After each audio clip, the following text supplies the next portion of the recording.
박미순 권사님, 돈이 좋아요, 안 좋아요? 좋아요. 저도 돈이 좋습니다.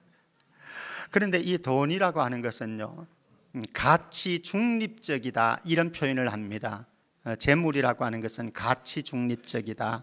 이게 무슨 말인가 하면은, 돈은 선한 것도, 돈 그 자체가 선한 것도 아니고 악한 것도 아니다.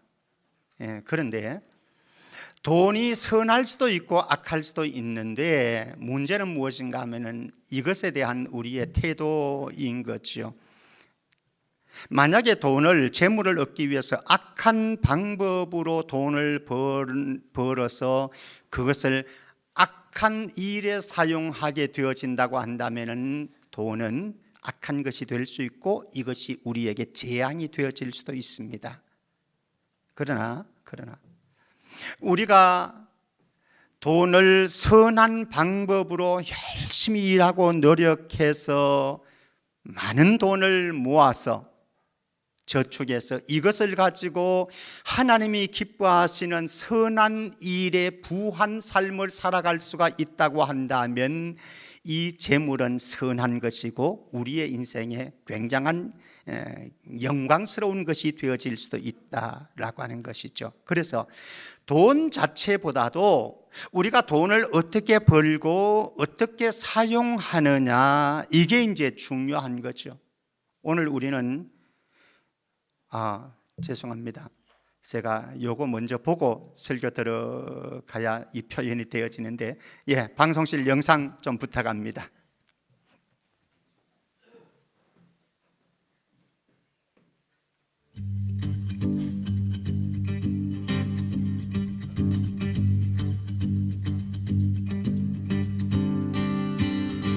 예수 여방의 소망, 예수 우리의 위로자, 주님은 땅에 영원한 소망, 예수 어둠 속의 빛, 예수 변함없는 진리, 주님은 땅에 빛이 되시네. 우리 위해 죽으시고 다시 사신 생명의 주, 우리 위해 죽으시고 다시 사신 생명의 주, 주님만이 소망이요 변함없는 반석이라, 주님만이 온 세상을 비추시네. 또 죽음에서 부활하신 우리 구주 평강의 왕, 주를 믿는 모든 자의 소망 되신 주를 믿네. 하나님이 주신 돈을 가지고, 물질을 가지고 이렇게 사용하는 거예요. 이러면은 돈이 선한 거예요. 축복이 되는 거예요. 근자에 우리 한국교회가 코로나 이후에 성도들이 많이 줄게 되어졌고, 그래서 교회들마다 일반적으로 재정이 굉장히 어려워졌습니다. 예전에 비해서 어려워졌고, 재정이 어려워지면서 가장 먼저 작업을 하는 데가, 다른 데는 손댈 수가 없는 영역들이 많고 선교를 끊어버렸습니다.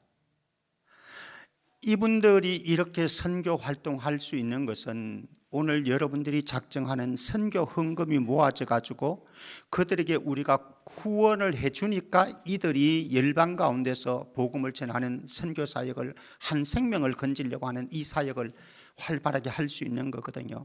그런데 선교 후원금이 끊어지면서 선교사님들이 어쩔 수 없이 철수하는 경우가, 다시 고국으로 돌아오는 경우가 굉장히 많습니다. 그런데 우리 교회는 그래도 감사한 것이 어쨌든 재정이 코로나 이후에도 크게 어려움은 없고, 그리고 선교사님들을 한 분도 끊어버린 선교사님 없거든요. 그래서 우리가 지원하는 후원하는 이 선교 헌금을 통해서 선교사님들은 지금도 여전히 애쓰고 수고하고 힘겨운 속에서 선교 사역을 감당하는데, 이것이 모두가 여러분들의 덕입니다. 우리 성도님들 가정에 저는 2026년도에도 여러분들의 가정에 많은 물질을 하나님께서 부어주시도록 기도할 것입니다. 특별히 사업을 하시는 분들을 위해서는 저는 꼭 기도를 놓치지 않습니다. 왠가 하면은 그 사업을 통해서 하나님께서 주시는 번창함이 있어서 그래야 선교 헌금 드리지 않겠습니까? 하나님의 일을 할 수 있지 않겠습니까? 그래서 우리 성천교회가 하나님이 기뻐하시는 일에 우리에게 주신 물질 가지고 마음껏 펼쳐가고 사용하는데, 여기에 있는 한 분 한 분이 모두 소중하게 사용되어지는 은혜가 있기를 주의 이름으로 축복합니다.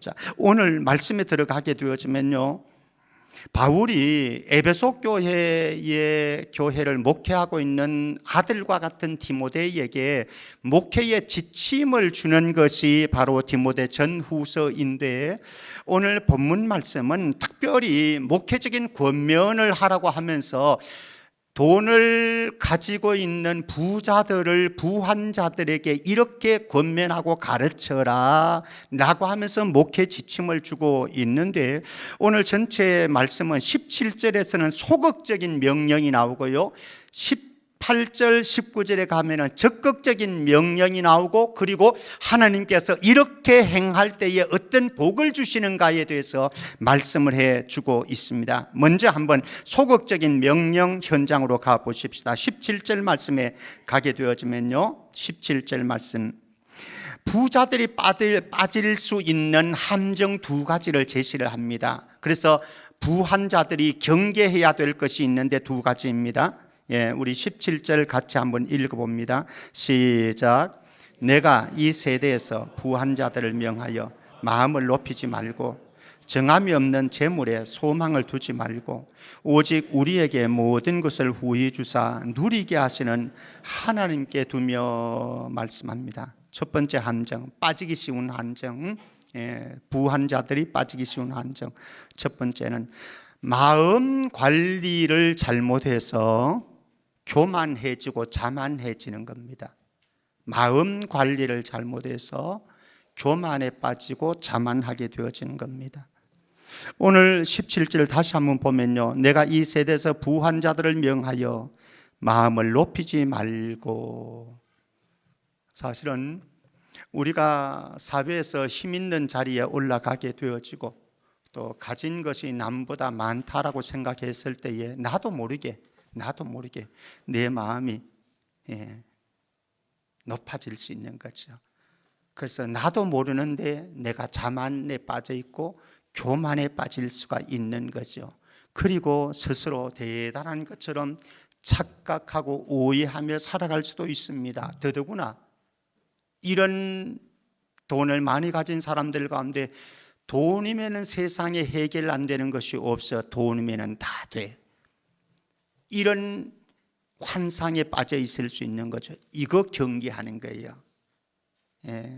우리 성천교회는 이런 분이 한 분도 저는 못 봤어요. 아직까지는 못 봤는데 어쨌든 우리가 빠질 수 있는 함정이다라고 하는 거예요. 마음 관리를 잘못하게 되어지면은 자만에 빠지고 교만에 빠지게 되어지면은 이 물질에 대해서 우리가 악하게 되어질 수도 있다라고 하는 거예요.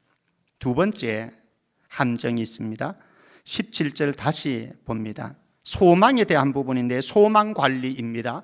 소망 관리를 우리가 어떻게 하느냐인데요, 17절 다시 제가 봅니다. 내가 이 세대에서 부한 자들을 명하여 마음을 높이지 말고 정함이 없는 재물에 소망을 두지 말고 오직 우리에게 모든 것을 후히 주사 누리게 하시는 하나님께 두라. 우리의 소망을 어디에 둘 것인가? 재물에 둘 것인가? 돈에 둘 것인가? 아니면 하나님에게 둘 것인가의 문제입니다. 우리의 소망을 돈에게 둘 것인가? 하나님에게 둘 것인가? 결정해라. 소망 관리에 대한 부분입니다. 자, 이렇게 말씀하면서 소망을 재물에 두지 아니하고 하나님께 두려고 하면은 점검해야 될 사항이 두 가지가 있습니다. 하나는 재물에 대한 실체를 정확하게 파악해야 된다라고 하는 거죠. 재물이 도대체 어떤 것인가? 그래야 내가 이 재물에 소망을 두지 않을 수가 있는 거죠. 그래서 재물이 어떤 것인가를 실체를 정확하게 판단하고, 또 하나는 우리가 하나님께 소망을 두어야 된다고 한다면 하나님의 실체가, 하나님은 어떤 분이신가를 정확하게 알아야 된다라고 하는 것이죠. 자, 그러면은 재물의 실체부터 한번 우리가 보십시다. 예, 오늘 17절 말씀 보면 이렇게 말씀하죠. 정함이 없는 재물에 소망을 두지 말라라고 말씀합니다. 재물을 뭐라고 합니까? 정함이 없다. 재물의 불확실성을 말합니다. 재물은 불안정하다 이렇게 말씀합니다. 예, 안정적인 게 아니고 확실한 게 아니고 불안정합니다. 불확실합니다. 그래서 잠언 23장 5절 말씀에서 이렇게 말씀을 합니다. 한번 읽어보실까요? 잠언 23장 5절 같이요. 시작.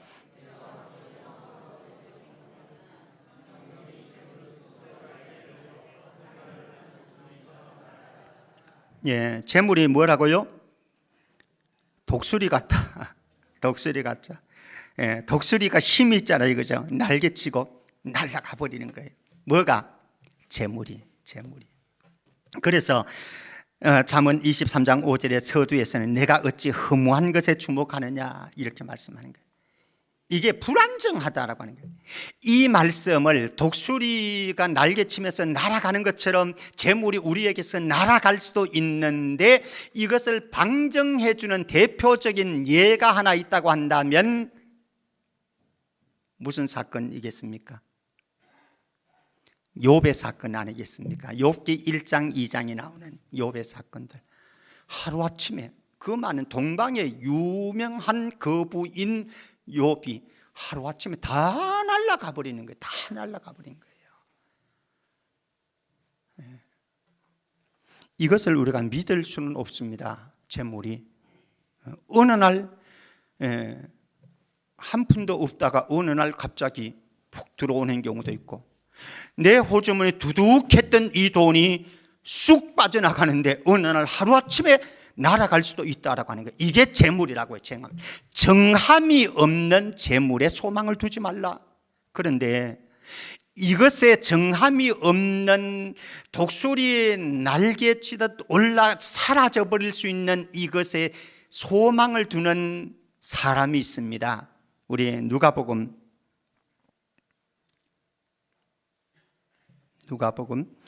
12장 19절 20절입니다. 누가복음 12장 19절 20절 말씀입니다. 같이 한번 봅니다. 시작. 또 내가 내 영혼에게 이르되 영혼아, 여러 해 쓸 물건을 많이 쌓아두었으니 평안히 쉬고 먹고 마시고 즐거워하자 하리라 하되, 어리석은 자여, 오늘 밤에 내 영혼을 도로 찾으리니 그러면 내 준비한 것이 누구의 것이 되겠느냐 하셨으니. 부자가 말합니다. 영혼아, 여러 해 쓸 물건을 많이 쌓아두었으니, 재물 축적해 둔 거죠. 양식 축적해 둔 거죠. 평안히 쉬고 먹고 마시고 즐거워하자. 돈이 있으면 다 될 줄 알았습니다. 생명도 보존할 줄 알았습니다. 영혼도 풍요로울 줄 알았습니다. 그런데 하나님 말씀합니다. 20절 말씀에 하나님은 이르시되 어리석은 자야, 오늘 밤에 너의 영혼을, 너의 생명을 내가 도로 찾아간다고 한다면 그러면 너가 축적한 이 재물이 무슨 소용이 있겠느냐? 아무 소용없지요. 아무 소용없지요. 그러므로 마태복음 6장 19절 말씀입니다. 마태복음 6장 19절 같이요. 시작. 너희를 위하여 보물을 땅에 쌓아두지 말라. 거기는 좀과 동록이 해하며 도둑이 구멍을 뚫고 도둑질하는. 이 땅에 쌓아둔 재물 안정성이 없다고요. 불안전하다고요. 예. 도둑질 당할 수도 있잖아요. 도둑질 당할 수도 가다가 잃어버릴 수도 있잖아요. 그래서 이 재물이 우리가 소망을 두어야 될 근거가 될 수 없고 우리가 신뢰해야 될 근거가 될 수 없다. 재물의 실체에 대해서 말씀을 해 주었습니다. 그러면은 우리가 소망을 두어야 될 하나님은 도대체 어떤 분이신가? 우리가 신뢰해야 될, 의지하며 살아야 될 하나님은 어떤 분이신가? 하나님의 실체에 대해서 알아야 되겠죠. 성경에 대해서 하나님의 실체에 대해서 말씀하려고 하면 엄청나게 수없이 많지만은 오늘 본문 말씀으로 다시 돌아가서 17절 말씀 다시 보겠습니다. 내가 이 세대에서 부한 자들을 명하여 마음을 높이지 말고 정함이 없는 재물에 소망을 두지 말고 오직 우리에게 모든 것을 후히 주사 누리게 하신 하나님께 두라 말씀합니다. 두 가지 하나님의 실체에 대해서 이렇게 말씀합니다. 모든 것을 후히 주시는 분이시다. 우리의 육체적인 피로도 채우시고 우리의 정신적인 피로도 채우시고 우리의 영적인 피로를 공급하시는, 우리의 피로를 채워주시는 분이 누구신가? 하나님이시다라고 하는 거예요. 예. 이것 때문에 우리는 하나님께 소망을 두어야 되는 거죠. 뿐만 아니라 그 하나님은 어떤 분이신가? 그 다음에 계속해서 말씀하시기를요, 오직 우리에게 모든 것을 후히 주사 어떤 하나님? 누리게 하시는 하나님. 어떤 사람들은 하나님이 주신 것을 가지고 나만 위해서 사용하는 사람들이 있습니다. 그런데 하나님은 그렇게 살라고 말씀하지 않습니다. 그것을 누려라 라고 하는 거예요. 누려라 라고 하는 거예요. 왜 그렇게 말씀하시는가? 신명기 8장 18절 말씀입니다. 우리는 살아가면서 가끔씩 때때로 착각하면서 살아가는 경우가 많습니다. 내가 좋은 대학에 들어갔습니다. 내가 열심히 노력해서 밤낮 수고해서 그렇게 대학에 들어간 것이지, 내가 출세했습니다. 성공했습니다. 성공의 개념이 다 다르겠지만요, 어쨌든 우리가 세상적으로 말하는 그야말로 성공 출세를 했다라고 했을 때에 내가 그만큼 매일을 썼으니까 그렇지 뭐 이렇게 생각할 수 있겠습니다만, 하나님께서 이렇게 말씀하고 있습니다. 신명기 8장 18절 말씀 같이 읽겠습니다. 시작.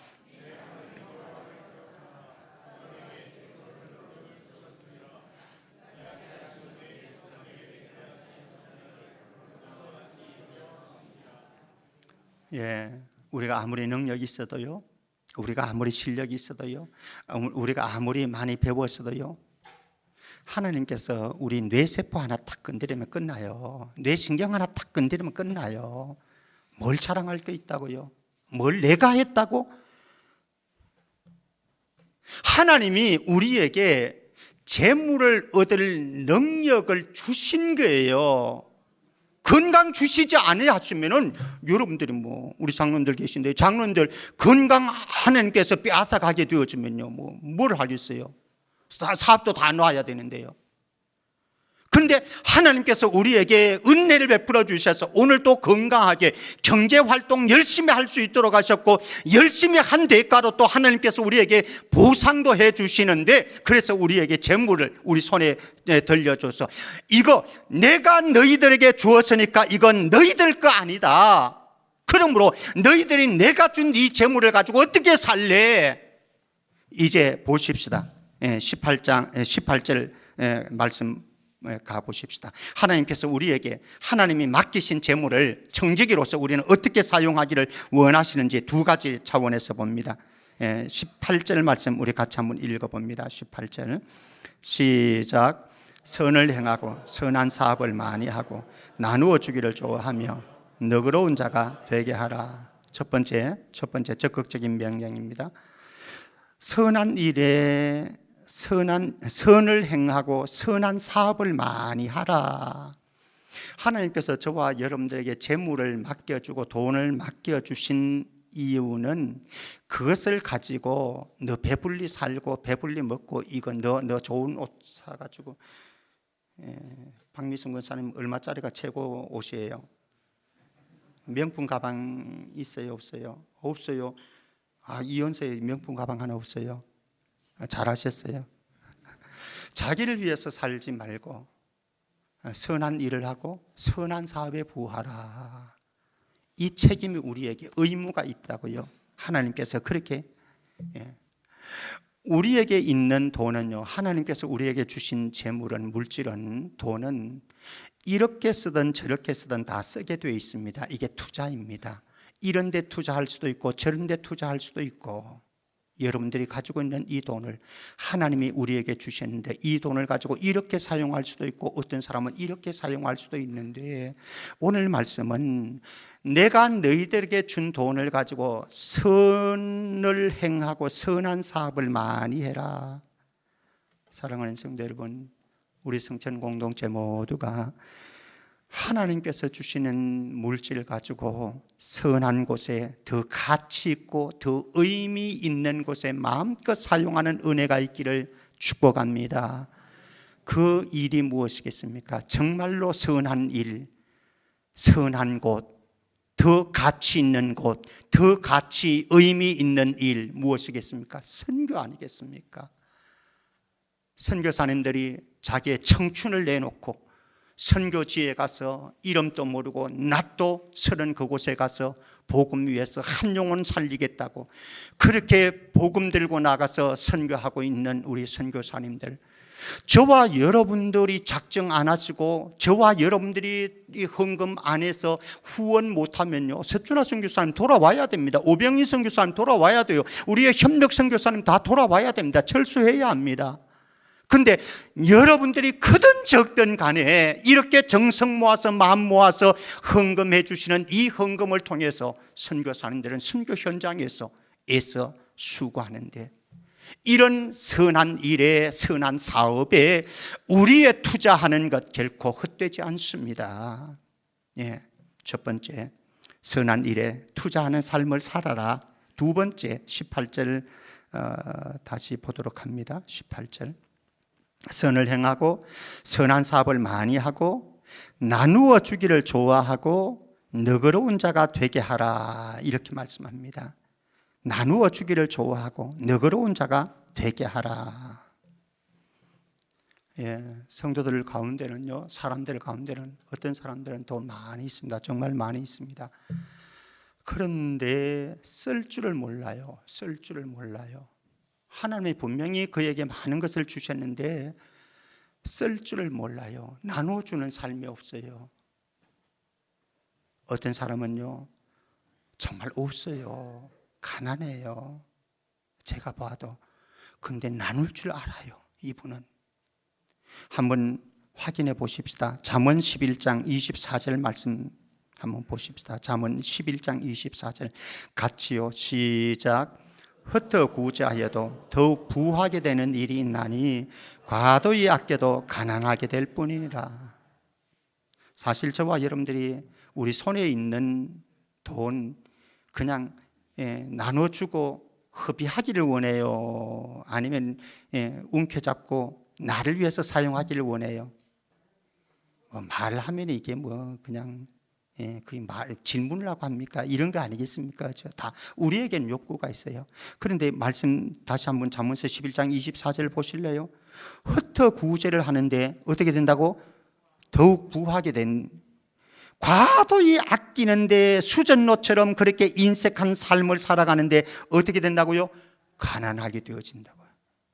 역설의 결과가 나올 수도 있다. 역설의 결과가 나올 수도 있다.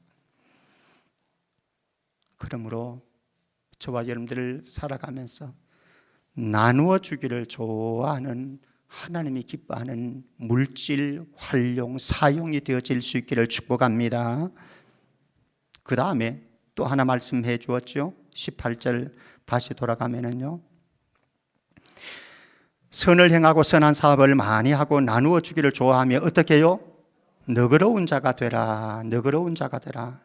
여기 너그러운 자는 헬라어 원어적인 이 의미는 함께 나누는 것, 공감하는 것, 교제하는 것 이렇게 말합니다. 여러분들에게 있는 돈, 재물 이것을 가지고요 우리는 주변 사람들과 함께 나누어야 됩니다. 교제해야 됩니다. 사용해야 됩니다. 인색하지 말라는 겁니다. 인색하면서 짠돌이로 삶을 살아가는 것이 그게 복된 인생이 아니다라고 하는 거죠. 너그러운 자가 되어져라. 공감하고 다른 사람들과 교제하고 다른 사람들과 나누어 주어서 그래서 선한 삶을 살아가고 선한 일에 부한 삶을 살아갈 때에 그 다음에 어떤 결과가 오는가? 19절 말씀 같이 읽습니다. 시작. 이것이 장래에 자기를 위하여 좋은 터를 쌓아 참된 생명을 취하는 것이다. 저와 여러분들이 이 땅에 하나님이 주시는 재물을 가지고 그것을 누리는 삶을 살아가는데 이것을 하나님의 뜻대로 선한 일에 사용하고 선한 사업에 부한 삶을 살아갈 때에 인색하지 아니하고 너그러운 삶을 살아갈 때에 두 가지 축복을 내주었습니다. 하나는 좋은 터를 쌓게 되어지고 이거는 구원의 은총을 베풀고 천국 상급을 주신다라고 하는 표현이겠죠. 그 다음에 두 번째는 참된 생명을 취하는 것이라. 우리의 육체의 생명은 이 땅에서 60년, 70년, 80년, 90년, 100년을 산다고 그럴지라도 이거는 한정된 생명입니다. 그러나 우리에게 주시는 약속하신 생명은 영원한 생명입니다. 영원한 생명. 여러분들이 오늘 선교 헌금 작정하는 이것 많고 적음이 문제가 아닙니다. 저와 여러분들의 마음을 심고 우리의 믿음을 심어서 우리들이 심는 이 물질 통해서 선교사님들이 선교 현장에서 마음껏 사용해서 선교의 열매 맺어가는 은혜가 있기를 주의 이름으로 축복합니다.